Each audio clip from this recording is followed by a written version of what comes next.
आजपर्यंतची शिवसेनेची प्रथा आहे.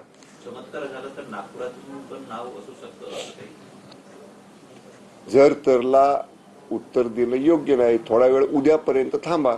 उद्या अर्ज भरण्याची प्रक्रिया मला वाटतं उद्या सुरू होणार आहे ना, उद्या संपणार आहे. त्यामुळं अर्ज भरायची मुदत संपून द्याल, माघार घ्यायची मुदत संपून द्याल, मग त्याच्यावरती बोलू आपण. बच्चू कडूंनी असं म्हटलं आज की उद्योगमंत्र्यांचा फोन आला होता, आमचं बोलणं चर्चा झाली, प्राथमिक चर्चा. आज मी मुंबईत आहे. दुसरा मुद्दा असा आहे की त्यांनी जरी ऑफर दिली असेल किंवा दिली नसेल, पण याच्यावरती चर्चा सुरू झालेली आहे. आणि जर मी आमदारकीसाठी जाणार नाही, पण जनतेसाठी, माझ्या दिव्यांग बांधवांसाठी जर माझा प्रस्ताव जर मान्य झाला तर त्यांनी म्हणजे सकारात्मक आहे ते.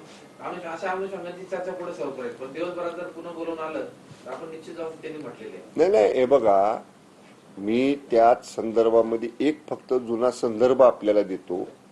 माननीय एकनाथजी शिंदे साहेब मुख्यमंत्री असताना दिव्यांग कल्याण विभागाकरताच स्वतंत्र प्राधिकरण महामंडळ स्थापन झालेलं होतं. मंत्रिपदाचा दर्जा त्या महामंडळाच्या माननीय अध्यक्ष जे माननीय बच्चूभाऊ कडूंना केलं होतं त्यांना दिलेला होता.